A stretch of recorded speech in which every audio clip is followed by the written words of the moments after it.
ਤਾਰੂ ਸਿੰਘ ਸਾਹਿਬ जी ने कहा कि जिसनूं तुसीं जुल्म कहने हो, मेरे गुरु जी की सिक्ख्या मुताबक ये धर्म है। भुखियां नूं लंगर छकाउणा ते फिर वो भी जिहड़े धर्म वास्ते जूझदे है उन्हां नूं लंगर छकाउणा कि उन्हां वास्ते तमासी मैं अपनी जिंद भी कढ के हाजिर कर सकदा हां। ये भाई तारू सिंह साहब कहंदे मैनूं मेरे गुरु जी की सिक्ख्या है। ते फिर बहुत सारे लालच भी दिते गए। भाई तारू सिंह साहब नूं इत्थों तक उकसाया गया कि वेख तेरी जान बख्श दी जाएगी, तू दीने इस्लाम नूं कबूल कर लै। भाई तारू सिंह साहब जी कहंदे मैं अपना धर्म छड्ड के कदे भी दीने इस्लाम नूं कबूल नहीं करांगा। ये ते तुहाडीआं झूठियां कचहरियां हन, इहदे विच कदे किसी मजलूम नूं न्याय नहीं मिलिया ते मैनूं तुहाडे तों न्याय दी कोई आस भी नहीं है। जो मैं कीता है वो धर्म अनुसार कीता है, मैनू अपने कीते ते पछतावा नहीं ते मैं इस्लाम नूं कबूल नहीं करना ते सिक्खी मेरी केसां सवासां दे नाल निभेगी। कहंदे आ जकरिया खान ने फतवा दिता कि इहदे केस कट दिते जाण।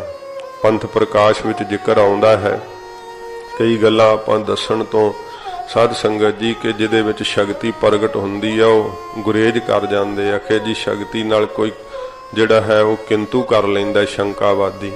जे आपां इतिहास नूं भी लिखे होए नूं उवें ना दसांगे तो फिर शंकावादियां दे ते शंके वधदे ही जाने।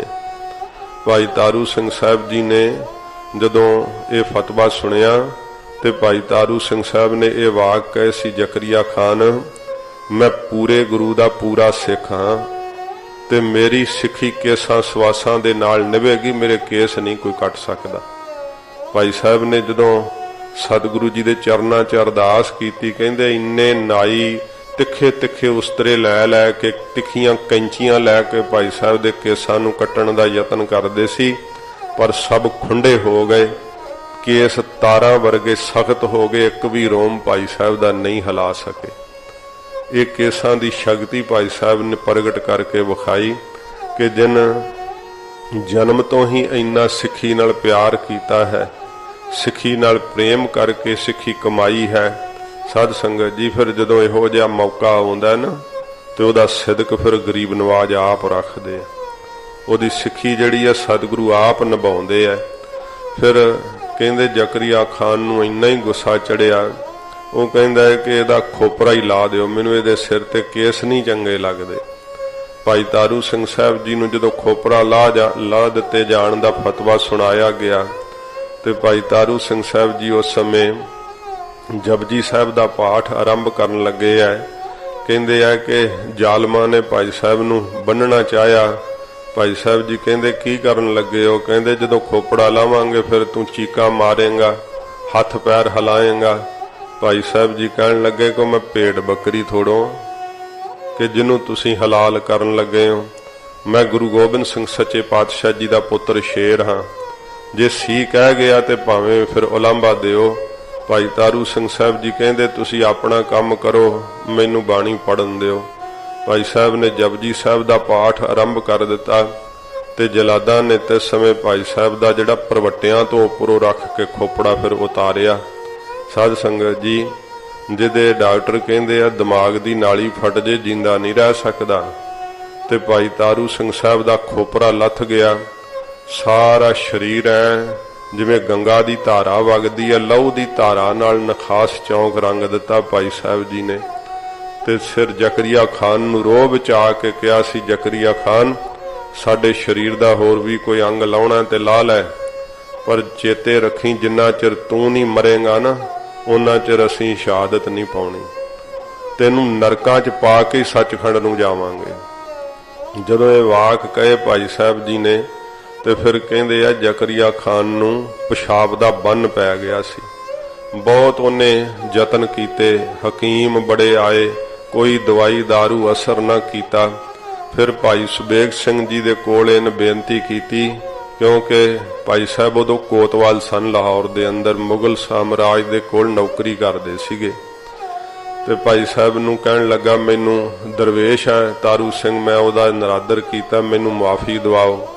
ते फिर भाई तारू सिंह साहब दे कोल भाई सुबेग सिंह जी लै करके जिहड़े सी इन्हां ऐदियां नूं आए भाई साहब की इन्नी निमरता है। भाई तारू सिंह साहब ने कहा कि भाई ये तो मेरी कोई शक्ति नहीं, ये शक्ति मेरे बाजा वाले सतगुरु जी की है।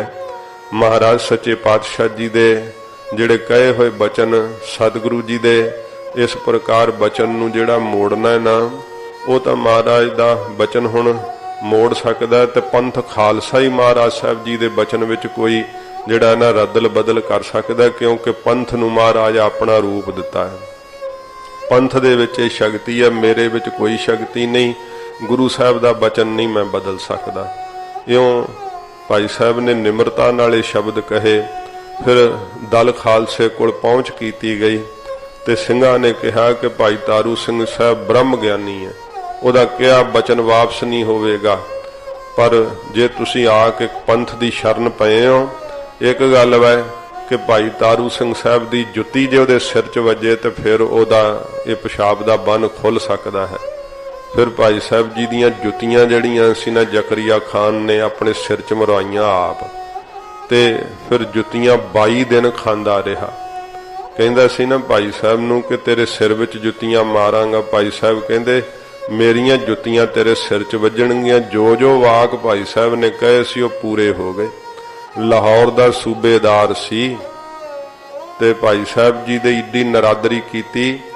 कहा होया भाई साहब दा वाक जदों सत होया सब दुनिया ने वेखिया ते 22वें दिन जुत्तियां खा खा के जकरिया खान जिहड़ा सी मर गया सी।